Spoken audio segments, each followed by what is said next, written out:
Hey everybody, Dave Costello here, founder and CEO of Jetpack Workflow and host of Growing Your Firm podcast. Today's guest is Aaron Rubin. He's a member and partner at WRP Tax and Wealth Management. Now, Aaron runs a wealth management practice that integrates tax, financial planning, and investing. He helps his clients minimize their tax liability and keep more of their equity compensation so they can support the people they love and the causes they care most about. Now, whether that client's in Silicon Valley, Austin, Tech Triangle, Pittsburgh, where we are, he works with pre-IPO executives and early employees at these late-stage tech companies. Really excited for this interview. We right before we hit record, we were talking about this journey of marrying two different kind of practices together and how that worked, and I really kind of identified this really interesting kind of service and niche. But first and foremost, I just want to say, Aaron, welcome to the show. Yeah, thanks. Great to be here. Yeah, well, to unpack this a little bit more, explain to the audience. Again, who do you serve and what do you typically offer to your kind of ideal client? Yeah, so we primarily serve pre-IPO executives, which is not necessarily C-suite, but executives.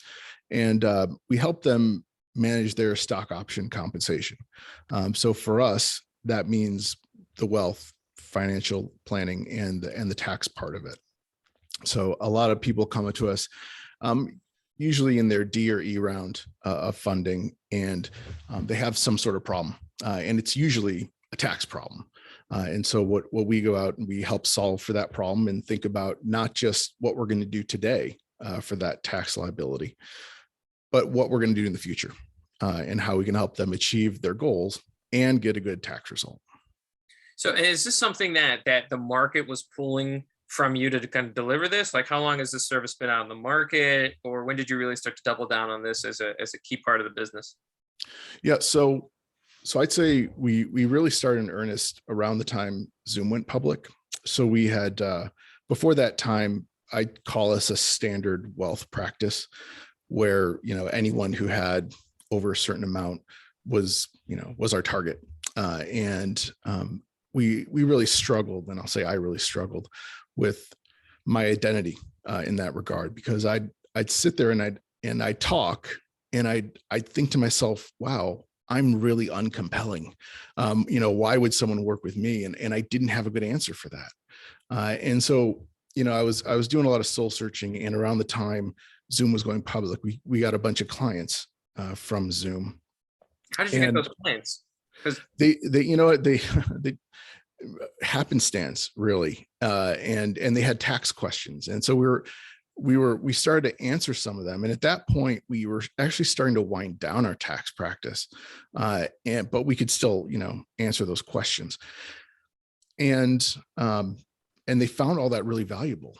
And one day I walked into my partner Jason Papier's office, and I said, "This is what we should be doing.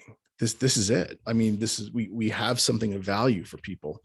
And he said, "Absolutely." And we said, "Well, let's focus on this." And so we went out, we started writing articles and blogging, and then we realized that we couldn't do it alone. So we got, a marketing firm to help us, do some of that work. And then we started to build our tax practice back up, because we knew that, if we got more people, and we needed more manpower for it. So was this, by the way, great company by Happy Stance, right? By the way, with the IPOs 2019, 2020. Yeah, it wasn't. Yeah, and people were really stoked when it got to $100 a share, and then of course, the COVID thing. Yeah. And so was it a referral that got the first Zoom executive in the door? Yeah. So we had a strategic relationship with an attorney, actually, who's a phenomenal attorney. And what she does is negotiate stock compensation packages for executives who are switching firms. And so we had a good relationship, and she's just sent us, a Zoom client or two. And then all of a sudden they told their friends, and we had a lot of Zoom clients. So it worked out really well. Yeah. Well, I'm curious. So how did that strategic relationship get developed? Is that that's a good question. It was one of my other partners that had it, and I'm not sure how I first synced up with her, but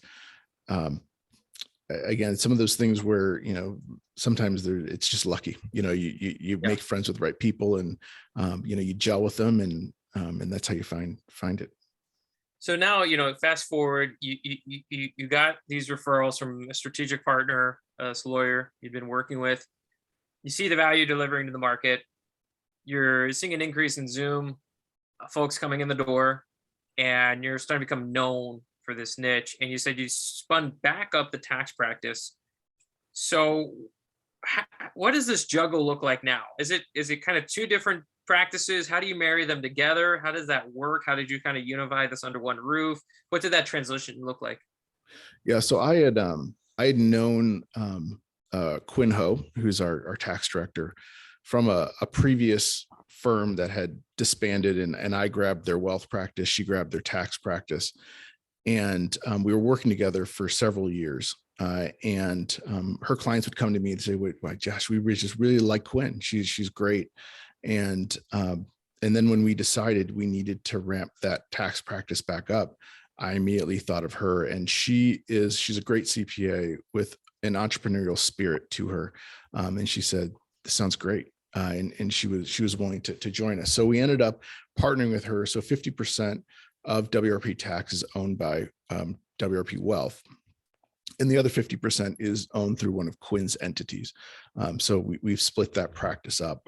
And the way we've done it up to this point is that Quinn essentially keeps all of the tax revenue generation, and occasionally she'll do a limited engagement for a client. Oftentimes she'll do, the full tax return.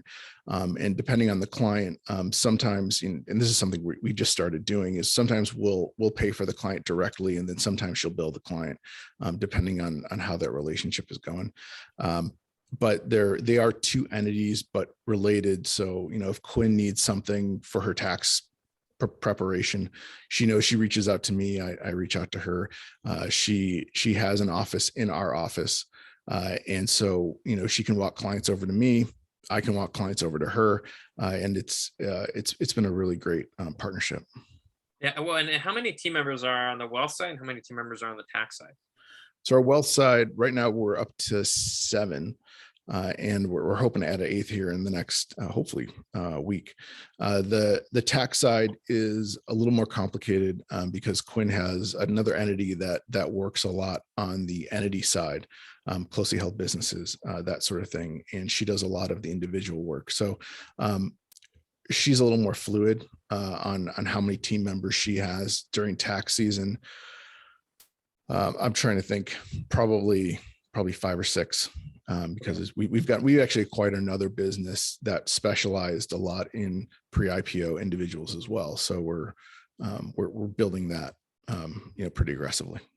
Interesting. And so if I understand correctly about these two, it's like she can go out and she can build a tax base that is maybe not the pre-IPO executives, if she Sure. wants. Is that correct? Like that? Yeah. She can go out and do what she pleases. Now, as a result of working with us, she knows pre-IPO issues really well. Yeah. And occasionally people come to me and they're not a good fit for the wealth practice, and that's fine. We're not for everyone, and we'll refer out to her. And now she's free to go, do what she wants, in terms of if she wants to get other business. But yeah, she has a specialty and she's very good at it. Interesting. So it's less so, because we've done interviews in the past and they'll say, well, we were running this firm, we're going to launch a new service item, but it's all rolling up to the same owners and the same business. It's a little bit more nuanced and a little bit more, call it kind of like free market, with the way you've thought about, okay, you have wealth management, you have tax, there's clear crossover here, but there's lines here. There's, I mean, I think in constructive ways, we don't always have to serve the same clients. We can, obviously we have similar specialties, but there's different ownership structures depending on the practice, and that allows more people to have skin in the game by doing that. Yeah. And honestly, there are situations where Quinn, brings in clients and we'll share our fee revenue with her. So she has incentives to sort of dig up that new business on the wealth and the financial planning side. Yeah. Well, to zoom into something you said, you acquired a firm that specializes also in pre-IPO work. When did you acquire that firm, and what was the thought process? Is it another local firm that gives you more clients? Is it in a new region? How are you thinking about that It, acquisition? it was it was the same region. Were we've thought about going into other regions with that tax firm, but for us, keeping quality is really important. And unless we have someone we really trust, in LA or in Pittsburgh, we're not going to mess with it. And so we found a local CPA who was retiring, had a tax practice, primarily with individuals with a lot of stock options. And it's we found her through a broker, and obviously did our due diligence. She said she'd hang on for another couple of years and help us transition those clients over successfully, which she's done. I think she's increased her revenue by some at this point. So it all worked out well for everybody. Yeah, that's great. So you kind of are working with a broker now to kind of operate. And do you plan to acquire more? Are you kind of opportunistically looking for more retiring shops that specialize pre-IPO to bring them into the fold, or is it kind of like one and wait and we'll figure it out later? It's more of that latter. We just want to we added a couple new team members this year. We want to make sure that they know our processes. We feel comfortable giving them the work that they need to be able to do. Try to get them to a higher level if we can, so that they can take some off of Quinn's plate, because she's the expert, but she's got a lot of work to do, especially right now. Yeah. Well, let me switch gears a little bit because you deal with such a specialty service. And I don't know if you heard this thing going on. There's this phrase, the Great Resignation. I don't know if it's you've seen it anywhere in the universe, but talent. It was challenging pre-COVID. It's very challenging in the middle of it, or whatever stage we're in right now. Who knows anymore? Maybe it's over. I guess I don't know. Nobody's really talking if it's over, but let's just say it might be. And how are you attracting people that have this experience, or are you trying to get people that are maybe younger in their journey and train them up to become specialists in pre-IPO tax? Yeah, there's a couple different ways we do it. We do get some younger people, and train them up ourselves. And we're cognizant of the Great Resignation, and it's something that we talk about. Let's make sure we're keeping these people happy. Everyone's looking for a tax senior right now. And I mean, tax managers are like gold. And so we just need to make sure that we're doing right, by our people, and that they feel like, they have a good shot at advancing the way they want to advance. We'll also find people who want second careers. Maybe they were in tech for a little bit, maybe they were in real estate, and they want to switch gears to do tax work. And we'll train them on that. If they were successful in some other enterprise and looking to shift it up a little bit, then those people work out great. And that's the same thing that happens on the wealth side as well. You'll find a lot of financial planners having their second career. I bought a very successful book from another advisor who was an IBMer until he was in his 50s, and then just decided to switch gears, and that stuff happens. So there's a lot of really smart people out there that maybe they don't have a lot of experience, but they can learn pretty quick. Yeah. Well, you also mentioned you're doing some things to make sure that the people you have feel like they have their future with your firm. So any tactical things that you'd be willing to share, things you've doubled down on or added over the last, 12, 18 months to really help paint that picture for your team? Yeah. I think they get a lot of great mentorship.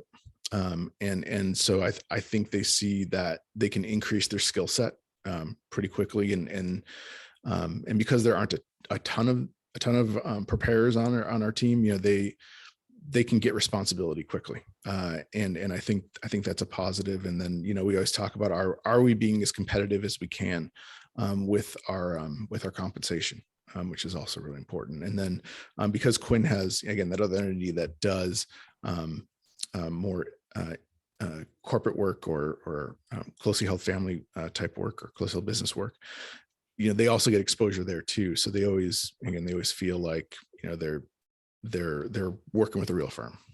Yeah. Well, speaking of which, are you back in office? You hybrid? You remote? You mentioned walking client over, so I'm assuming there's still some footprint there. Like, I was thinking about the return to work, or are you fully back already? How's that working? Yeah, gosh, no, so our again the great COVID conundrum. So we were subleasing from actually a vendor of ours, and back in January of 2021, we'd been a year away from the office, and there was no sign that we were ever going to go back in. And so at that point, we told our sublessor, hey, let's take a pause on our lease for a little bit. And they said, fine. And then as it turns out, in between that then and now, they decided not to renew their lease. So now we're sort of stuck in, we need to find a new space. So we're sort of in the middle of looking for a new place to go. So to answer your question, we're a lot of what we do is virtual right now. We still have a footprint in San Jose, and we're going to keep something in the South Bay, but we just got to find the right location.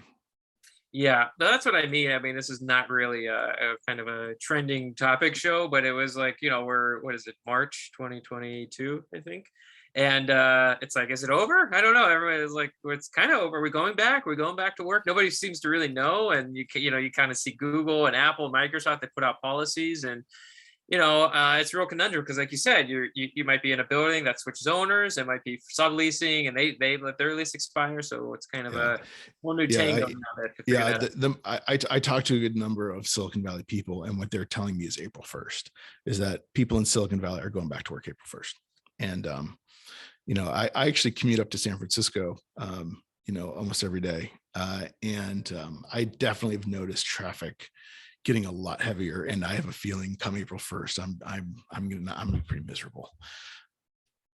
Well, yeah, it'll be interesting to see how it all shakes up, because I think there's there's a cohort that they want to get back to the office. They want to see people. They want to, I don't know, close businesses, together, like salespeople and things like that. There's a cohort that said, please don't ever make me drive it, and I mean, we're up for, I think, a really interesting, time as people think about how to reintegrate the workforce. And for accounting firms that have a footprint, they get to use that to their advantage and say, look, this is how you get next level of mentorship. And then for folks that don't have that footprint, they'll say, look, you don't have to do the commute, you can work from anywhere. And so this is a whole new competitive world, it feels like. Yeah, I don't want to take up too much of our time to do with that, but that in our firm we have that exact problem. Like our younger advisors and employees, so that's like me and Jason, we have young kids, and we're like, get us back in the office, please. And then the employees who don't have kids at home, they're like, this office thing, who needs it? But I'll say this, I miss being able to drop by somebody's office, on the way to get a drink of water. And I have like inspiration that strikes, and I like that conversation I had about, this is what we should be doing in terms of the niche we're in. And it came off. I was just walking back and getting a drink of water, and it hit me, and I just popped into my partner's office, and we had a 5-minute conversation. It just changed the course of our business. So we don't have that, anymore. Yeah. And I could say as a business that's gone remote, I don't think that's been solved, right? Like, I don't think, that's, hitting people up on Teams or Slack. You kind of feel like, you don't know if they're at your computer, you don't know if you're in the middle of something, you don't know if you don't know what's going on. And so it's kind of harder to gauge that, spark of inspiration. Hey, do you have a minute? Or I see you at the kitchen, we catch up and I learn a little bit more about your family. That's still a conundrum. And until we all live in the metaverse, I think it's going to be pretty hard. Yeah. I'll wait for the metaverse. Yeah. Well, go ahead. Well, Aaron, I was going to say, this has been great. I think we covered a lot of ground about how to niche down, how to think about marrying maybe two different practices while still having, flexibility between the two. There's a lot more ground we could cover, but if somebody wants to reach out, say thank you, learn more about who you are, what you do, what is the best way for them to connect? Email is great for me. So that's Rubin, ARUBIN at WRPwealth.com. And of course, we're on Twitter, we're on Facebook. LinkedIn is always great for me as well. I'm always paying attention to my in-mail. I love it. Well, if you couldn't write down all the notes from today's interview with Aaron, you can always go to jetpackworkflow.com/blog. That's jetpackworkflow.com/blog. We're going to do a full write-up. We're going to link to the sites. We're going to link to the services and the resources he had talked about. If you enjoyed this interview, please leave a review. And if you really enjoyed this interview, share it with a fellow firm owner that is thinking about these things. Maybe it's about hybrid work. Maybe it's about niching down. Maybe it's about referral partners. We covered so much ground today. that if you know a firm owner that needs to hear it, please share it with him or her. Aaron, thanks again for coming on. Thank you.